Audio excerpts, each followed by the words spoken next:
Welcome to Bet On It. It is Wednesday, October 12th, hanging out in the afternoon with my two favorite guys, Joe Raineri and Marco D'Angelo. We're talking NFL Week 6. We're going to kick it right off Thursday night prime time, and I feel really bad for complaining about last week's game because now we have the Washington the commies. I don't know what they're called anymore. This team that is headed to Chicago to play the Bears. We've seen this one go from Chicago -1 to a pick'em. Now on the WagerTalk odds screen, even some Washington -1, total of 38. I don't know what to do with this game. I'm not going to watch this game. Who am I kidding? I didn't watch last week's game either. Marco D'Angelo, help me make sense of this. Well, Kelly, the best part of this Washington-Chicago game for viewing it is going to be that I'm going to be sitting 12 rows behind the net at T-Mobile on Thursday for the home opener of the Vegas Golden Knights. So I will see none of it, and thank God, because I don't want to watch this one. Talk about a stink bomb of a game. You got Washington, who has just been playing, ugly. Carson Wentz. Could we end a game with him not throwing an interception? Is that ever a possibility? And then we got Chicago that, they would just love Justin Fields to throw the ball to somebody. I look at it, and as sad as it is, if I had to take it, this is one of those things that's, take the lesser of two evils. I'm going to side to the home side here, like I did in the college show with the first one we broke down. I don't know that I can get to the window in this one, but I'm going to look at Chicago playing at home. They do run the football. That's one thing that's safer than having the ball in Carson Wentz's hands for Washington. So I'm going to take Chicago. If you look at the three previous games prior to last week when they played Minnesota and had to abandon the running game because they fell behind, the three games before that, they ran for 180 against Green Bay, 281 against Houston, and 149 against the Giants. If they have success on the ground, Chicago has a chance in this game. I'll go ahead and take the Bears. Weak vote, 24-20. Let's call it the Bears. 24-20. That means Marco thinks this one's going over. I don't see it going over. Joe Raineri, I'm already going to guess. You're going to take the first half under. I think I've got you figured out. Wait, I'm just curious. Are they going to play the game twice, Marco, with that score? How does that work? Is it going to be 24-20? My goodness. Listen, if they get 24 points in a month, I would be shocked, this Bear team. You got to be kidding me. Justin Fields has got to be the most profitable under quarterback I think we have seen in a while here. There's a couple of different ways to go with this game, though, Cal, because some of the trends are interesting. First of all, whatever you do, make plans Thursday night. Don't plan on watching this game. Make a bet and then get the hell out of the house, go somewhere. Don't sit and watch this thing. It's for your own good. But there's a couple of things. Number one, what I learned this week, hilarious, looking for reasons to like Washington and Carson Wentz. There aren't a lot, other than Carson Wentz, for some reason, loves to play at night. Cal, did you notice 16-8 straight up and against the number in night games? But how can you find a reason why to like Carson Wentz when his own coach doesn't even like him? Just trying to get a big picture. That's the biggest red flag I've ever seen. Yeah, big picture thing here. Just trying to find things I like about either of these teams. And this is how bad it is, the only thing I came up with Carson Wentz is that for some reason, the people in Philadelphia, the Eagle fans, love this guy now that he's not their problem anymore. But 16-8 at night. That's what Carson Wentz. So he likes, for some reason, he's the most profitable quarterback at night in the NFL over the last decade. I didn't know that. What I did know, though, Cal, a couple of things. Yes, the under, we all know, guys, 74% Thursday night unders. It's been documented. It's already built into this number. But the Bears, you ready for this? They are 0-5 so far this year against the first half spread. So they don't start, well, shocker, they don't really finish game, although they did pretty good in the second half of Minnesota last week, but they are a very slow team out of the gate. 0-5 ATS out of the gate in a low-scoring game. I gotta believe that if it ain't broke, don't fix it with this game. And I hate this game on a lot of levels. I would lean Carson Wentz with his dominance to play at night. And I would also fade the Bears in the first half. 0-5 for a reason. They're not going to come out slinging it and smoking this Guardians team. So I'm all for it here. Give me the first half in Washington and the under. You know how that works, Cal. I've learned way too much about Carson Wentz this week. Ron Rivera doesn't like him. Megan pointed out that he's the quarterback that's fumbled more than any other quarterback since 2017. And apparently he's the opposite of Kirk Cousins, and he plays really well at night.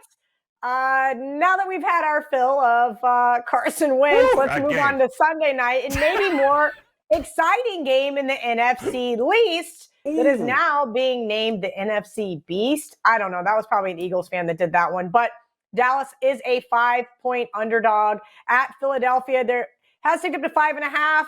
This one's interesting. Total 42. Joe, I'm going to kick it right back to you. I know our producer Dan wants to hear all of the Eagles love here. Yeah, and listen, the Eagles are a very interesting team here. They're yet to play a varsity squad. They're yet to actually play defense that can play defense. No, wait a minute. I'm looking for positives here. Oh yeah, they've won the games that have been in front of them. That's the best thing you can ask for them. Here are the things we all know. Listen, fantastic job, Jalen Hurts, Nick Sirianni. There's nothing more that they can do, right? They win the games. They've done it with the same formula, but there is to me, a chink in the armor here with the way they're doing this. And they've gotten away with it to this point, but I'm not sure they're going to get away with it here. The numbers are staggering, the first half versus the second half with the Eagles. We have all heard that in that last game in Arizona last week, over 80 points in the second quarter alone scored this year by the Eagles. I mean, more than by about 21 points next to the next closest team. They score all their points in the first half. Combined, after the second quarter, in the third and fourth quarter, a combined 30 points. So what happens is they get out to these big leads, and they're not finishing teams. They're leaving them to hang around and linger like they did, with the Cardinals. So that is worrisome. It's also more than, just a fluke. It's a trend now through 5 games, Cal. They don't finish the job in the second half that they've done such a good job in the first half. They coast, and it's almost caught them. It hasn't caught them yet, but against a defense like Dallas and against a running game like Dallas, that might not be a great recipe for success. So this is going to be part of the whole, if it ain't broke, don't fix it. There's no reason to go against how successful they have been in the first half of games. I think the most success they'll have is early in this game.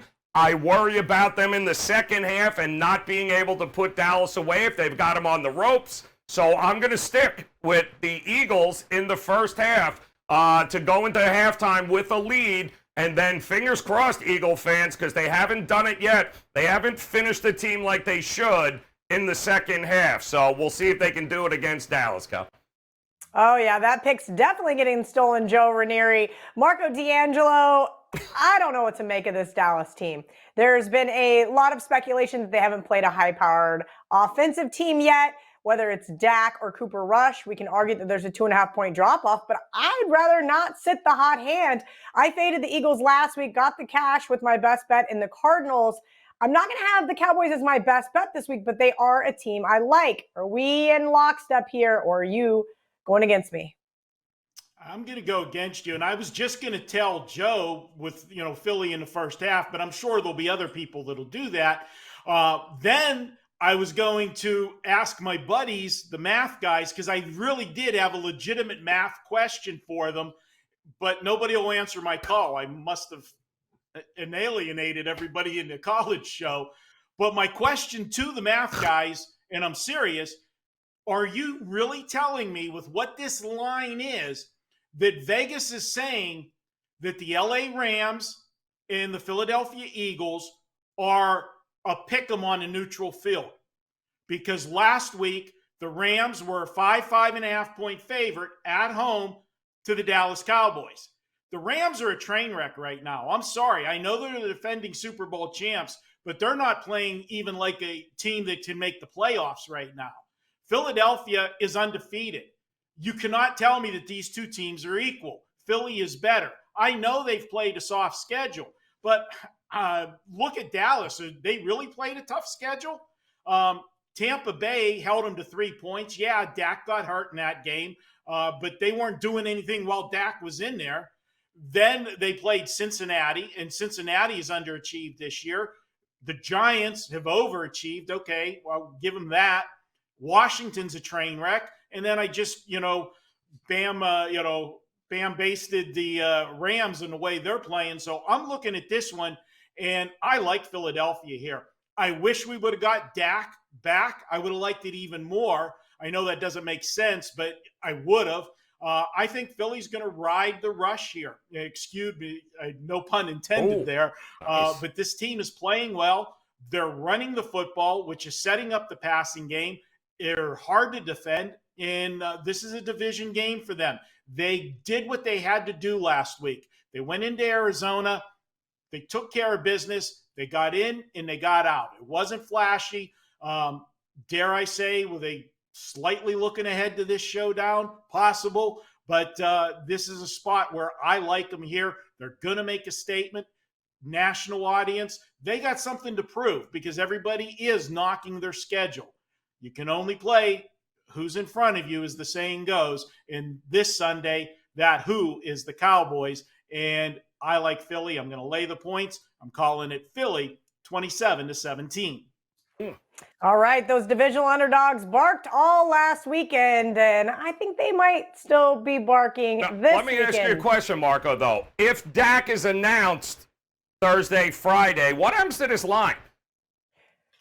Well, the public's going to bring it down. They're going to overreact to Dak coming back, Right? Because it's a marquee name quarterback. And you hear me talk about the injured player theory. That first game when a player goes out. Yep. I also use the injured player theory the first game that the injured guy comes back because there's an overreaction to the public, the market. Everybody is going to run and feel that he's back. He's going to be rusty. He's out of sync, and then. In this particular case, you have the caveat of how many people think they should keep Cooper Rush in there. There's going to be a little bit of, do you get a little bit of locker room, second guessing? That's where I'm at. So, Why would you sit the hot hand? Marco, Yep. I don't understand this. I get it. I'm not Mike McCarthy. I'm not Jerry Jones, which we know is actually who's going to be the shot caller in that one. But you cannot sit the hot hand. This guy just won 5 straight games for you. I understand you're paying Dak millions of dollars, but maybe let's not rush him back to get absolutely demolished again behind this offensive line. I don't know. I think he's about a 2.5 point drop off. And I think we will see that reflected in the line. But God, the Dallas Cowboys can't really shoot themselves in the foot by bringing Dak back, can they? It's Jerry Jones. It's Mike McCarthy. Anything is possible. Well, then you should bet Dallas. If you're leaning Dallas, bet Dallas now because this isn't going any higher. Right. Regardless, it's going to see. But we did see this one go up from 5, 5.5, and there was a blip of a 6 on the WagerTalk odds screen briefly today, and we may see that hit again. But I'm going to go ahead and guess somebody decided at 6 it was too many points. Got lots more to think about on this Wednesday evening. Before I get to the window with the Dallas Cowboys, we're going to take a quick commercial break. When we come back, we're going to go visit my favorite guy, Ralph, for some TNA. Each and every Monday is $9 Monday at both WagerTalk.com and SportsMemo.com, when all daily picks packages are priced at only $9, including 5% best bets, normally priced at $35. As an added bonus, any picks packages loaded early for Overnight Tuesday or action during the week will also be priced at $9 until midnight on Monday. So make sure to take advantage of getting these $25 and $35 picks for only $9 before the clock strikes 12 and they return to regular price. It's now time for some of that NFL TNA from my favorite guy. That's right, Cal Sports LV on Twitter. Ralph Michaels, I know you've been hard at work. You've been crushing this segment for the last couple of weeks. Keep getting tweets about everybody asking why I'm going against you. It's nothing personal. It's just sometimes the trends and angles aren't enough to talk me off a game. But I know you've got 4 different angles or situations this week. What do you got for me, Ralph? Cal, two pieces of business I want to take care of. First, I want to apologize. Last week, I was trying to go too quick. We had a bunch of TNA situations I was trying to fit in. And in two different situations, I looked down and I mentioned a wrong game that fit into a situation. So my apologies. We'll slow it down. We'll give out a few less, and we'll make sure I don't make that mistake again. So sorry about that happening last week. It was talking about having a division game on deck, and when I looked down to read the games it applied to, I read from the wrong list. So my bad on that. Hopefully you'll forgive me, and I got a way for you to forgive me this week. 7-day all access, normally $99 at WagerTalk. 3-day all access, normally $59. I want to offer you a 7-day all access package for the price of 3 days. Use coupon code WOW59, WOW59, and that'll take $40 off and get you the next 7 days. Number 2 in NHL win percentage last year, number 1 NBA win percentage, number 1 NBA profit, and my first college football 5% totals play goes Saturday. First play in 11 months, 11-3 on those 5% totals. Let's get to it. Talking about totals, I don't have any totals TNA here, Kel. We're going to start with a totals play. You win as an away dog straight up. Last week, you win as a dog. And now you're on the road. So this applies to the Jets. 2 weeks ago, they went to Pittsburgh as a away dog. They won the game straight up. Last week, they were a dog against Miami. They won the game straight up. This week, they're playing at Green Bay. Teams in that situation have gone 16 overs, 38 unders, and 3 pushes. That's a 70.4% situation to the under. So you have a dog that was on the road that won as a dog again back-to-back times, and now on the road, 70.4% to the under for Green Bay and the New York Jets, system number 1. Number 2, you lose as a home favorite. Your opponent wins as a dog, and you are now a single-digit home favorite. This goes all the way back since 2011. This is similar to the one we've used a couple times where a team wins and the other team loses and covers, and the situations between the threes. What happens? Does the team that won as a dog do better against the team that lost as a favorite? Yes, they have. When a team like Green Bay that lost to the New York Giants as a favorite is pacing a team like the Jets that won as a dog against Miami and is now a single-digit home favorite. The team that lost, like Green Bay, has gone 10-27, 27%, or that means it's a 73% positive play on the New York Jets against the Green Bay Packers for system number 2. System number 3, you win at home, and now you're an away favorite, and your opponent allowed over 400 yards in their last game. Well, Tampa Bay beat Atlanta. Tampa Bay is now an away favorite, and Pittsburgh allowed 525 yards to Buffalo. Teams in that situation like Tampa Bay have gone 31-17, 65% against the spread. So a team off a home win that's now an away favorite against a bad defensive team or a team that had a bad defensive performance, a 65% play on Tampa Bay. And one that someone reached out for me, since 1994, only 17 teams have had 0 overs and 5 unders during their first 5 games. This year we have either 2 or 3. Why do I say that? Well, the Colts are 0-5 over-under. The Bengals are 0-5 over-under. And the Dallas Cowboys are either 0-4-1 or 0-5. There was a game that finished right on the line.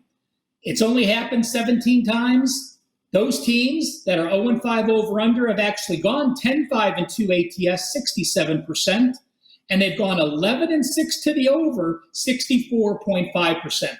Not a huge sample size, but I did want to mention it because it was a question that one of our followers reached out to Twitter. Oh, yeah, and by the way, the Atlanta Falcons are only the 18th team in 31 years to start a season 5-0 ATS. Those teams, they're the 19th team. 18 previous teams did it. Those teams have gone 10-8 ATS. But again, the Falcons, it doesn't happen very often where a team starts the season 5-0 against the spread. I love it, Ralph. In our college segment, you did me a solid. We all know I'm kind of a visual person, and he makes these nerd charts, and I just don't get to see enough of them. So, Ralph, you made me one for NFL. Let's talk about it. Well, sometimes the same systems apply in college or the NFL. That's not the case here. Let's talk about back-to-back road games. How often do we hear it's a negative? A team has to travel. Well, if you look, the first line, when a team plays a second straight road game with no rest since 2015, they've covered 48.6%. If they lost away or won away, you'll see it's almost the exact same percentage. But I wanted to break out what happens if you win the first game as an away favorite, if you win the first game as an away dog, if you lose the first game as an away favorite, and you lose the first game as an away dog, what happens in the second game? This is the bottom half of the chart. You see WAF means they won the first game as an away favorite. WAD means they won the first game as an away dog. If they won the first game as an away favorite, like San Francisco this week, 51%, basically break even. If they won as an away dog, like Dallas did, slightly on the negative side, 48%. But do take a look. If you lose your first game as an away favorite and you're on the road again, those teams have covered 59.3%. Keep an eye on that next week. No teams apply this week. And the bottom line of the chart, if you won the first game as an away dog, like Cincinnati did, if you lost as an away dog like Cincinnati did, those teams have only gone 43.9% if they're on the road again the next week. So I will put both of these charts out on Twitter so you can keep track of the results and keep those tallies week by week. Ralph, always the best seeing you on Wednesday afternoons. Remember, guys, wow, 5-9. That's right, $59. You can get Ralph's 7-day all access for the price of a 3-day all access. And that means you get all of Ralph's plays, including that 5% total play he mentioned. Again, if you guys want something from Ralph in terms of the database, or on Twitter at CalSportsLV. Ralph has just been crushing the Twitter game as of late, and that's why we love him here on Bet On It. Let's get back over to Marco and Joe for some of the teasers for NFL Week 6. I've honestly tried to skip this segment. I tried to cancel it last week. Packers up 17-3 in London. Not only did they kill my survivor pick, they killed my teasers as well.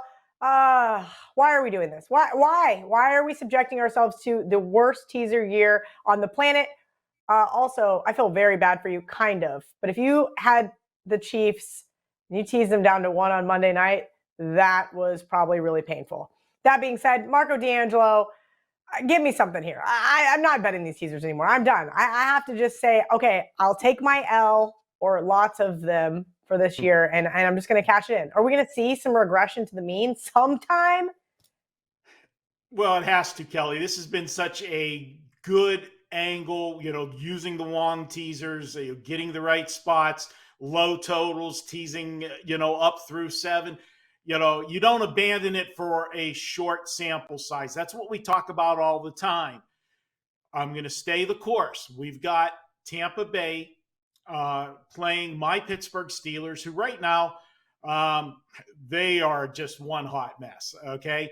I'm excited to see Kenny Pickett in there. We're building for the future, but things aren't good right now. The offensive line is not playing well at all. The defense can't stop anybody. Buffalo had a 98-yard touchdown drive to open the game last week after a bonehead decision by the kick returner. This is a spot where I'm just asking Tampa Bay to win. And after last week, do you think Tampa Bay takes their foot off the gas when they had to almost see their lead go the whole way, 21-0 to 21-15, held on for life and death for the victory? They'll get a lead here. Tom Brady, from his days when he was with the Patriots, was just an absolute nemesis for the Steeler defense. I'm just asking Tampa to win. So I'm teasing them down. That's leg number one. Leg number two, this is where the problems have come in, is one of those teams that's in a low total, going through 3, 4, 6, and 7, finds a way to, shit the bed, let's be honest, and end up losing by double digits. But here we are. We have Jacksonville playing Indianapolis. And I am going to be the first to point out for the Indianapolis Colts, if there was ever a team that had revenge circled, it would be Indianapolis. I mean, after all, it was Jacksonville that prevented them from going to the playoffs last year. All Indy had to do was win, and they were in, and they were a double-digit favorite. And then the opening game this season, they laid a goose egg and shut them out 24-0. So Indy should be focused and ready to play for this game. This is just not a great matchup. Jacksonville, for whatever reason, matches up well with the Colts. We're looking at a total that's 42.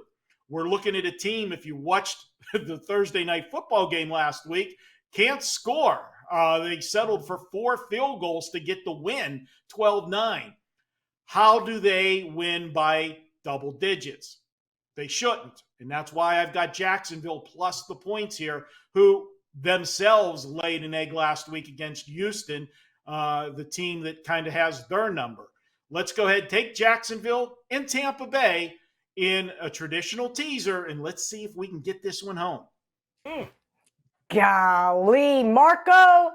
Just when I think I'm going to leave, they just suck me right back in. Lots of teaser spots this week that you could put with Tampa Bay. Joe Raineri, where are you headed this week? Oh, I'm gonna go with two just buttes here, and we're gonna watch them go up, and away here. First one is gonna be New Orleans at home, game number 3 at home, taking on the Bengals. I don't care who plays quarterback. Marco could play quarterback. The math guy could play quarterback. I don't care who plays quarterback for New Orleans. Taysom Hill, the Red Right, it doesn't make a difference. The reality is the team that they are playing, the Bengals, can't run the ball, guys. They can't. They have absolutely no running game. They've become extremely one-dimensional. They just went on the road and scored, 17 points? They were lucky to get that against Baltimore here.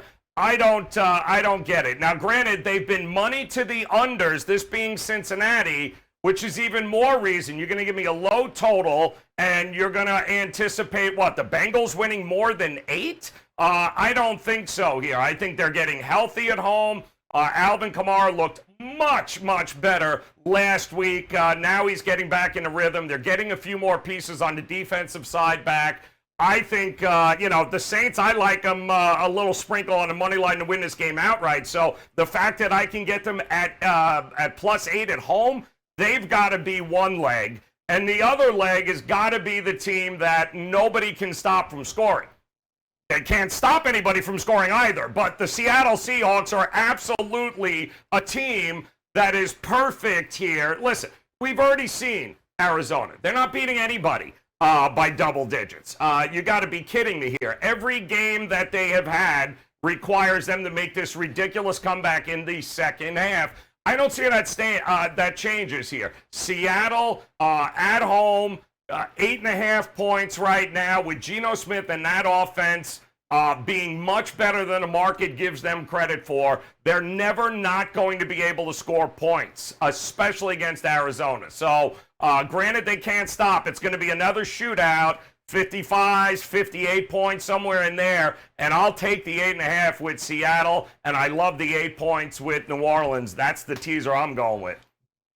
All right, on that note, we are going to take a quick commercial break. When we come back, is Joe high? You're a winner at WagerTalk even before the game is played with our Wager Rewards program. How does it work? Simple. Earn Wager Rewards on every purchase made at WagerTalk and Sports Memo. Those Wager Rewards can be converted into Wager Bucks on the first of every month. There is no additional fee to participate, and no additional details are required outside your valid WagerTalk or Sports Memo membership.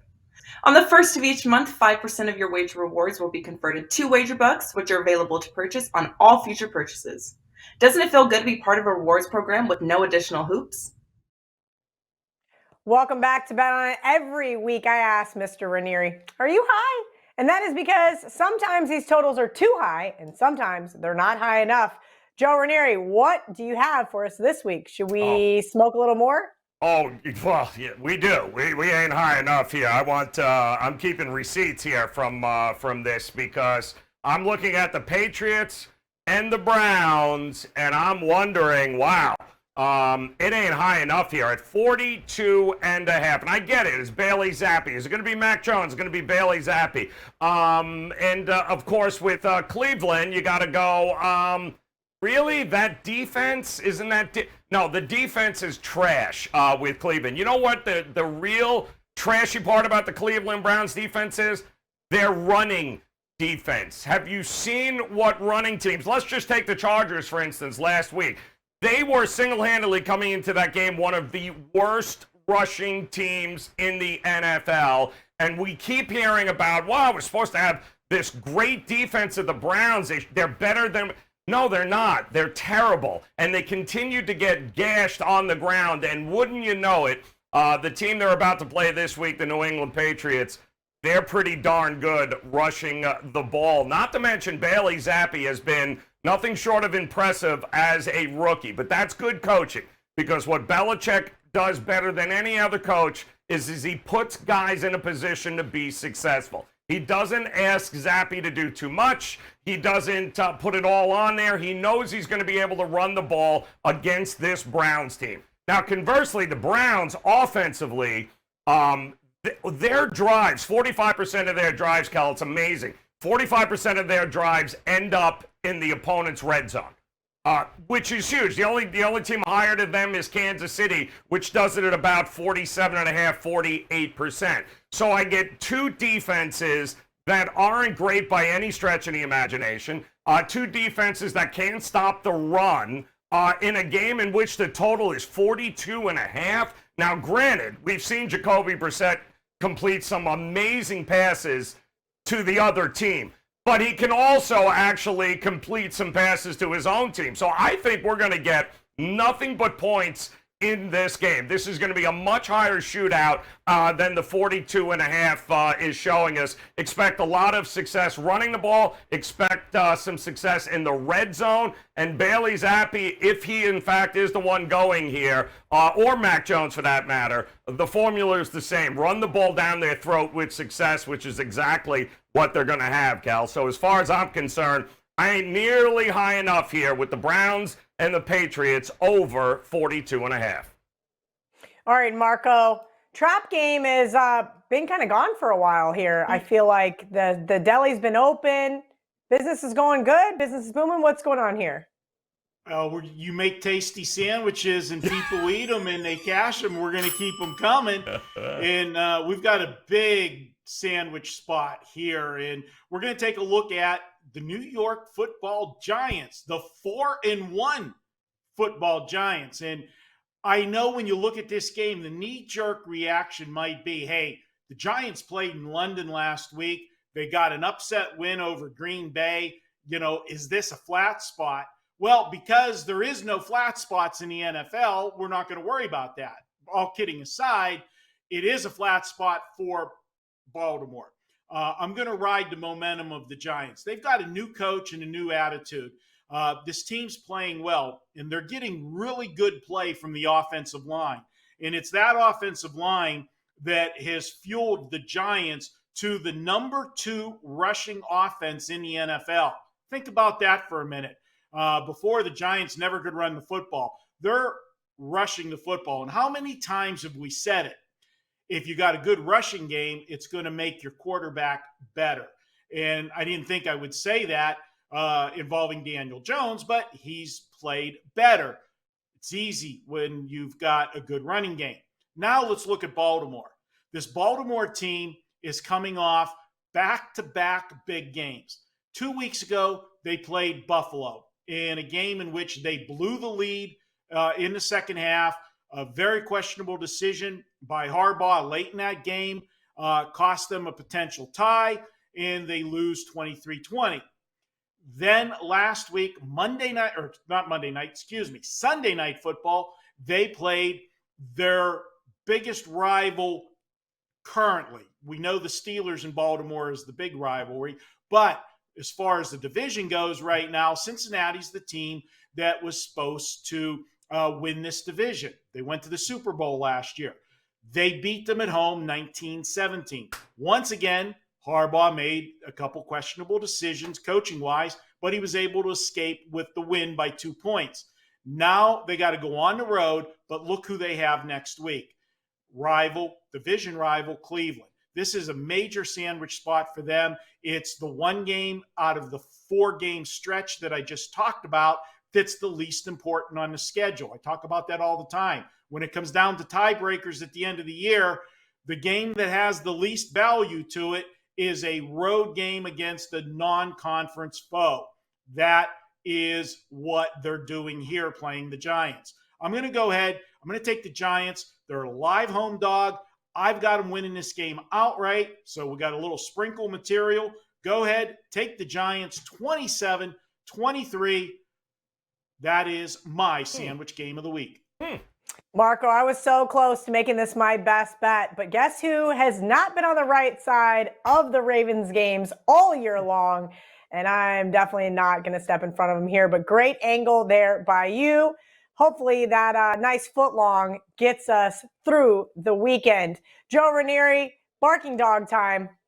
There's a lot this week that I like, and they are all really, really ugly. What have you found for us for NFL Week 6? Yeah, they are all hideous, including this one. But I think now is the perfect time to get behind this dog here, Cal. And I'm looking at the Jacksonville Jaguars. So listen, last week, a lot of people very pissed off, especially for those of you in any sort of survivor leagues. You probably had Jacksonville. Even knowing that Jacksonville can't beat the Houston Texans. For whatever reason, they can't beat it. It's kryptonite. They can't win. And yet we all looked at it and said, what does that mean? Of course they're going to beat Houston. What happens? They lost. Your ass is out of the survivor pool. So now what do we got? Well, we got Jacksonville again, only this time the roles are reversed. Indianapolis can't beat Jacksonville. They don't beat Jacksonville. And I'm sorry, but when it comes to teams like Jacksonville and Indianapolis and Matty Ice, I hate to break it to you here, guys. If it ain't broke, don't fix it. Much like Houston and Jacksonville last week, where they just, for whatever reason, it's kryptonite. They can't get by them. The same situation applies this week, only with the Indianapolis Colts. We already saw this once, 24-0. We already watched this game. We understand that nothing Indianapolis is trying to do offensively works. It does not work. The defensive edge, give me it with Jacksonville. Jacksonville would also be a consideration, I think, in teasers, but in this spot, I am absolutely going to back them here, Cal, to win and sweep this series like they have done. And correct me if I'm wrong here, but this series has been so ridiculously one-sided over the years, much like the whole, Houston Texans situation last week with them. They own this team. They're going to own them again. Give me Jacksonville to get back in the W column. And, oh, yeah, by the way, Doug Peterson, one final request. When you have an opportunity to get points, take the damn points. Stop going for it on 4th down and putting Trevor Lawrence in ridiculous spots. I'm good. What do you mean? I love coaches like Doug Peterson because kicking is for losers. You Correct. put the ball away, that's a surrender. You take the points with the 3. Unless it's worked great for him the last 2 weeks. Take the damn points. Take the points. You got a young quarterback. Take the points. Marco, can you settle this debate and tell me who your barking dog is this week? Well, I'm going to leave this debate. Come on, ask the math guys. You don't want to let me get them on. I'm going to call them. See, call the math guys, the analytics guys. Math guy, you don't want nothing to do with it either. Sorry. So it's up to you, Kelly, Marco. It's all yours. I'm going to a small dog getting a field goal, but man, this is a pure pedigree. We got Kansas City. Everybody's been waiting for this game. Kansas City and Buffalo. It's the rematch of the coin flip. We've heard about it all off season. The only reason the Buffalo Bills weren't playing for the Super Bowl last year is they lost that coin flip to Kansas City to start overtime. And it was talked about so much that the NFL had to make a rule change and make sure that in a playoff game, whether you score a touchdown first or not, the other team's going to get a shot at the ball. And that seems fair. But you know what? If you're the Kansas City Chiefs, as much as we heard that Buffalo got robbed because they lost the coin flip, it's kind of disrespecting Kansas City because they did go and march down the field and score the touchdown. They got something to prove in this one too. And last week they played on Monday Night Football. They didn't look like the normal Kansas City Chiefs. One might say they got caught looking ahead to this week, but I'm not going to go there, even though I said that last week. Did they get caught looking ahead? I don't think they played their best game. Yeah, it was a division game, but it was a division game against a team you absolutely owned their souls the last few years, and you beat them by 40-some points the last two games last year. How did you take them serious? You're going to get the serious Kansas City Chiefs this week. Home dog, this team, I'm going to go ahead and do it. And Buffalo, yeah, they're 4-1, but you might want to question some of the teams that they've played because Baltimore's defense is not good this year, and they struggled with them. Pittsburgh is a total mess, as I alluded to earlier in the show. Miami, that game they lost in Miami. They totally dominated them by the yardage, but found a way to lose. And Tennessee's not the Tennessee that we saw and thought they were going to be this year. And the Rams, well, we've seen how that season has progressed for them. This will be the best team they have faced. And you give me Mahomes and points and Kelsey, I'm going to go ahead and go that route. Give me Kansas City. Last team with the ball wins it. That's going to be the Chiefs. 34-30 in the rematch. Marco brought up the last few years several times there. And for the last few years, I've been asking Marco if Johnny and I can invest in some of the ponies with him. Joe, those ponies that he always stops the show and tells us, 0 minutes to post. I forgot to tell you guys. And then his horse has a top 3 finish, those horses. So, really exciting news. And I wanted to share with all of our Wager Talk family, and we'll see how our new little pony does. Ooh. The outside, better, straighten up, still there on the inside. This is the horse that we just purchased this week, this race that you're seeing. She won. It was the actual 3-year-old Pennsylvania Fair final. The horse had been racing at county fairs. I like to do this a lot.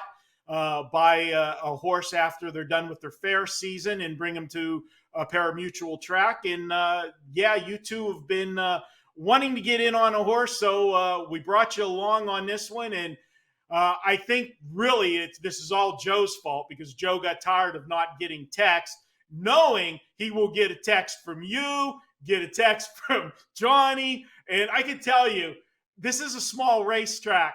When Kelly and Johnny bet, they will bet this horse every single week, and she's going to go off the favorite every week. I'm just going to tell you that right now, okay? Because these two will bet no matter what I tell them. In her success. Yes. Why do I need to bet her at the track as well? Yes. Yeah. Better straighten up there, Marco. And, all kidding aside, I couldn't be happier to be doing it with, two of my best friends in the business, and you guys, friends before we became business partners. So this is going to be fun, and we're going to give her just a few-week break, freshen her up a little bit because she did finish a long campaign on the fair circuit, but she will be back in action probably in about 6 weeks, and we'll keep you all posted as Joe will be waiting for that text. Yeah, I don't know what it is. Service is. I don't know what it is. I never got the text about partnership for a horse. Never. That's fine. Nice of Johnny Detroit to offer to be the jockey City too. Lori text, yes, or the Smooth Aussie text, because I didn't get either of those ever. The only time I ever got to bet Sin City Lori, I was sitting next to Marco in a book. Thank you. And she got absolutely smoked. So that's another reason why I will not be betting on this one. We are going to take a quick commercial break. When we come back, it's time for Prop Shop with Ariel and Andy. Hey, NHL fans, the wait is over. The National Hockey League gets underway on Tuesday, October 11th, and last season, 8 WagerTalk handicappers won over 50 units in the NHL. To celebrate the start of the season, we are offering a 7-day NHL package for only $49. Yes, that's only $7 a day, and it will be valid through Sunday, October 9th. Don't worry, NBA fans, we'll be running the same special for you next week. Welcome back to Bet On. It's now time for Prop Shop. That's right. Andy Lang, Ariel Epstein, talking all things that I know nothing about, except for Monday Night Football. I did hit a first quarter under, which would have made Andy Lang absolutely cringe. Missed field goal saved me on the push there. And he says off air, I can't believe you didn't have the first quarter under on Thursday Night Football last week. Andy, give me that first quarter report, because that is very nauseating. I cannot believe I didn't bet that one. Yeah, that was the most obvious one on the board, the Colts and the Broncos teams that cannot score. But we actually had our first losing week of the season. We went 3-4, so we suffered a small loss. But that brings us to 18-13-2 for the year. That's a win rate of 58%, which I'm very happy with. We kind of extrapolate that out over the course of the season. That brings us to 77-55 if we keep up this pace. If each bet is 2% of the bankroll, comes out to around plus 35 units for the season. I would be absolutely ecstatic if we could hit that mark. So we profited 4 out of 5 weeks. Every week we're just continuing to move teams out of the first quarter unders and into. And spoiler, the Colts are one of the top teams we'll be profiting off of for first quarter unders moving forward. Ariel, I'm going to kick it to you, and I want to know what we're looking at. This is I guess we'll call it a third waypoint of the NFL season, if you don't want to count playoffs and Super Bowl, of course. So what have we learned thus far about player props, and what are we looking for this weekend? Overs on receiving yards by running backs against teams that really struggle. Kansas City, the Colts, the Ravens. Go get some of those running backs who are known for being pass catchers. The Chiefs have been the most profitable. Every running back that they've faced this year has had at least 20 receiving yards against them. It just hit with Josh Jacobs in Vegas on Monday Night Football. I'm also going to look at a team like the Jacksonville Jaguars. Their running back, Travis Etienne, who missed all of last season due to injury, he's become the pass-catching back, while James Robinson is just more of the hard-nosed running back. Etienne against the Colts, they're also top 5 in receiving yards allowed to running backs this year. I'm going to focus in a lot on that market for the next few weeks until at least the books start to catch up with us in those pass-catching bags. Andy, that's the interesting thing about the prop market, right? And where I thought it was always pretty cool that Ariel said, okay, what's not really being done in this space from a woman's perspective? And she said, I'm going to start looking at props. And that's something I've still never gotten into. But as she just alluded to, there's a lot of money and a lot of mispricing in props. Can you explain why you basically focus on props over at WagerTalk, or at least from an NFL perspective, and what you're looking for in NFL Week 6? Well, this goes across all sports. NFL, MLB, as Ariel well knows, NHL, NBA. There's just too many props for the books to dial their numbers in. If you take a spread on Monday Night Football, the books have this thing hammered in within a half a point. It's really tough. But then when you look at the props, there could be 50, 75 props for each game, and the books use algorithms, and they're not taking some of the other things into account. I think props is by far the softest market as opposed to totals and spreads. It takes a lot of time to handicap, but once you really know these totals and once you really know the trends in these sports, the handicapping gets easier as the season goes on. Like Ariel alluded to, we know that if people that follow the props market knows that Kansas City is bad against running backs that catch passes. A lot of that is game script. We also know that the Seahawks and the Texans and the Bears struggle against running backs. So as the season goes on, these trends really, really start to emerge, and that's where us as bettors can take advantage of it. And we're going to be way ahead of it before the books are. It's one of the few markets that the bettors can have an advantage over the books moving forward over the course of a season. I love that. Anytime we have an advantage over the books, I want to capitalize on it. Speaking of advantages, Thursday Night Football, well, it's kind of a stinker of a game. Ariel Epstein has a prop winner for us. Speaking of underrated players, there's a player who just came back in the last week. It's Washington's running back, Brian Robinson, who a lot of people may have heard of because of the offseason where he had to miss a ton of time because he was shot and hospitalized over it. Made the comeback last week. Didn't rush for as many yards. It was just over 20. However, he has a great matchup this week. Coming up on Thursday Night Football, you're going to see Robinson up against this Bears defense who has allowed the 4th most rushing yards per game to backs. I was talking to a friend of mine who loves the Chicago Bears, and he said, Ariel, you could go over 48.5 rushing yards against the Bears defense. Robinson, he outgained Antonio Gibson in carries 9-3 in the last game on Sunday. This is going to be a good matchup for Robinson to have a breakout game. And Kelly, we always like to laugh about it. It's kind of good for publicity too. It's a good story. So give me that over 48.5 rushing yards for Robinson on Thursday Night Football. I don't know if I can get behind this one. I'm playing Johnny Detroit in fantasy football this weekend, and I just obliterated him in the group chat when he drafted Robinson, which was unfortunately the same day that Robinson was involved in the nightclub shooting. I said, Johnny, do you not read Twitter? Let's hope that bad karma doesn't come back to me on Sunday and I get handed a fantasy loss. Andy Lang, Thursday Night Football, I need your best bet because that is the only thing that I'm going to be getting involved in is between you two. What a terrible game. Kelly, do you know about 15 seconds before that bet that him and his partner got a text from somebody that said, do not draft Brian Robinson? I sent that text. You sent it to Jason. And yes. It was so funny because as soon as they pressed send, I knew, I just did bah, like 100 H's and A's. And they sat back, what? And then immediately Jason must have read your text and just wrote a bunch of expletives. Yes, I was the one. I tried. I was 10 seconds too late. Dang it, Verizon. So yeah, we got a best bet here. We record this on Wednesday, so I want to give out some prop trends that people can keep their eye on for Sunday. We don't have the lines out yet, but just keep an eye on some of these players. DJ Moore, we talked about him last week. He went under through the first 4 weeks, but we talked about how his targets and catches went up, and he might go over in week 5. Well, sure enough, he did go over.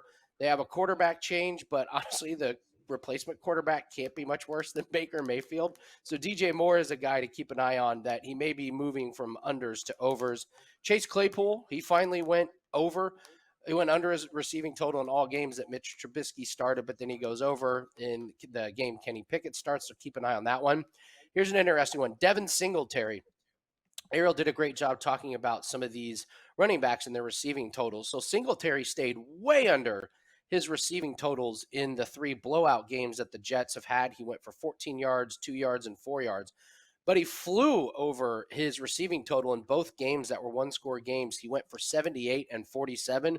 Who do they play this week? The Kansas City Chiefs. Surely that's going to be a close game. So look at Devin Singletary in a close game to go over his receiving. And another tight end, Kelly, Dallas Goedert, went over his receiving total against Arizona. They are a tight end's best friend. They give up so many yards. They were great last year. They're horrible this year. They play Seattle. Take a look at Will Dissly. He could be a good play over his total and maybe even a touchdown prop.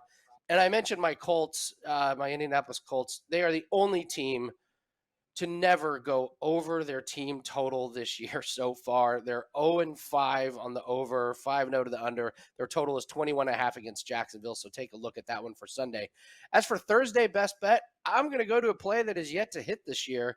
I'm going to take Justin Fields under 23.5 pass attempts. This is a pretty simple handicap. He hasn't gone over this total yet this season. Last 2 games, he's had 22 and 21 attempts. They were down pretty good against the Vikings and the Giants, and I'm not sure Washington is that team to get a big lead on anybody right now, even the Chicago Bears. If this game is within 1 score, they're going to run the ball. We know this about Chicago. They've run the least amount of plays in the league, so they don't have the ball on offense a lot. Washington doesn't allow many passing attempts. They've only allowed 163 pass attempts against them. That's 11th, the best in the league, but they've allowed 111 rush attempts. That's 11th worst in the league. So expect Chicago to run the ball as opposed to passing. You got Montgomery, you got Herbert available. I see them running the ball a lot. I don't think Justin Fields gets over this 23.5. Give me the under to extend the streak on Justin Fields to 6-0 under his pass attempts. Good stuff. Andy at Bump Sports on Twitter, Ariel at Ariel Epstein. Make sure you're giving both of them a follow. Lots of great information, guys. We'll see you next week. We're going to take a quick commercial break. When it's time to come back, you know what it is, those best bets. Tuesdays is known as $2 Tuesdays at WagerTalk.com and SportsMemo.com, where you can get the hottest handicappers' best bet or daily package for only $2.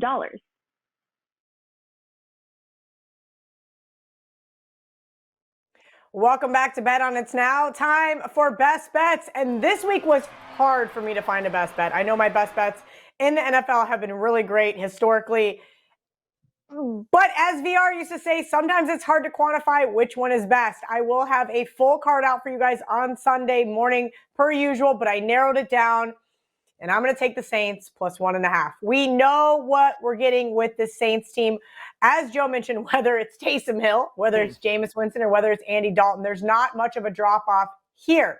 My only concern is what's going to happen here in the fourth quarter, where we've seen them play a little less defense than I would have liked. The Saints got the cash for me this week, but this really isn't a bet.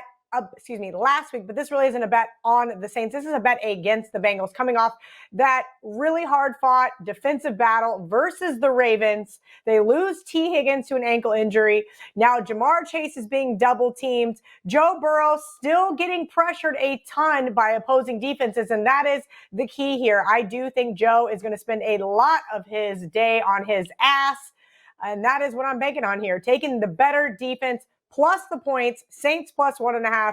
Little split with that Saints money line as well. Marco D'Angelo, who is your best bet for NFL Week 7? Well, Kelly, honestly, you had to get back at me, I guess, because I took Penn State in the college show. So you're taking my New Orleans here, or I'm taking your New Orleans. I don't know what. We'll have to check timestamps, but I'm in full agreement. New Orleans is my best bet this week. And as you said, this play is as much against Cincinnati as it is taking the Saints. Cincinnati, we all know about the Super Bowl loser jinx. Well, the Cincinnati Bengals are showing that they're just 2-3 this year, not playing well. The last week, everybody's been scoring on Baltimore. In that Sunday night game, Cincinnati only managed 17 points against that Baltimore defense that even Coach Harbaugh doesn't trust. That's why he went for it on 4th and 2 instead of kicking a going-ahead field goal 2 weeks ago. I'm going to take the Saints, and you talked about the quarterbacks. It really doesn't matter. I think there's one quarterback in that trio that kind of excited about this game. I think Andy Dalton wants to face his old Cincinnati Bengals teammates and Joe Burrow, who ran him out of town. So I'm going to take the Saints here. They got a gutty come-from-behind win. They led most of that game last week, and then in the fourth quarter, they blew the lead. But they showed me something in coming back and getting the win. And Joe talked about it. They reestablished the running game last week, 235 yards on the ground. Granted, that was against the Seattle Seahawks, who can't stop anybody, but Cincinnati defense has been giving up yardage as well. They gave up 155 yards last week to Baltimore on the ground. I like the Saints here. They are the better defense. They are getting points. Let's take them to get the home win on Sunday. Okay, now I feel really bad. When our producer asked me my best bet, I feel really bad. I never steal anybody else's plays. Why would I ever want to do that? I feel bad. There should be some guilt. When you take other people's plays, you have to give them credit. So Marco D'Angelo, when I win this Saints bet on Sunday, I'm going to give you all the credit. Joe Raineri, are you getting credit for when people steal your plays? I'm calling the math guys and let them decide it, because I don't think, is there anything as giving credit? I don't think the math guys actually deal in any sort of credit like that. But listen, to be fair, I checked the timestamp, and Kelly absolutely had her play in there first. So best bet time. I'm going to go very simple here, guys. We keep it real quick and simple. I think it kind of all fits in with, Kelly's best bet and then Marco piggybacking that. I'm going to go Seattle and Arizona over the total. Shocker here. I know that, right? 50.5. Let's see here. The stats are somewhere along the lines of Seattle's defense allowing 27 or more points a game. Also, they've given up at least 145 yards or more on the ground, I believe, in 4 straight games. You may recall last week, like Marco talked about it, Taysom Hill, 9 carries, 112 yards, 3 touchdowns, and a passing touchdown, by the way, for Taysom Hill. What is Kyler Murray going to do to try to wash that stink off of them with how they blew that game and he slid a little bit too early? I think we're going to get a boatload of scoring. Geno Smith has already proven that offense of Seattle, they can move the ball, and they're going to move it against that Arizona secondary, I think, rather easily. So at 50.5, 51, there's only, it ain't broke. It's a theme this week, guys. If it ain't broke, don't fix it. I'm going up and over the total between Arizona and Seattle, Kel. All right, good stuff, guys. We are going to take our last commercial break. When we come back, it's time for the recap. You're a winner at WagerTalk even before the game is played with our Wager Rewards program. How does it work? Simple. Earn Wager Rewards on every purchase made at WagerTalk and Sports Memo. Those Wager Rewards can be converted into Wager Bucks on the first of every month. There is no additional fee to participate, and no additional details are required outside your valid WagerTalk or Sports Memo membership. On the first of each month, 5% of your Wager Rewards will be converted to Wager Bucks, which are available to purchase on all future purchases. Doesn't it feel good to be part of a rewards program with no additional hoops? I know I always joke about you guys scrolling to the end just to see this graphic, but if you do, you're missing out on a really great time. Joe, Marco, always keeping me on my toes. Thursday Night Football, Washington at Chicago. Marco says, take the Bears. Joe says, Carson Wentz.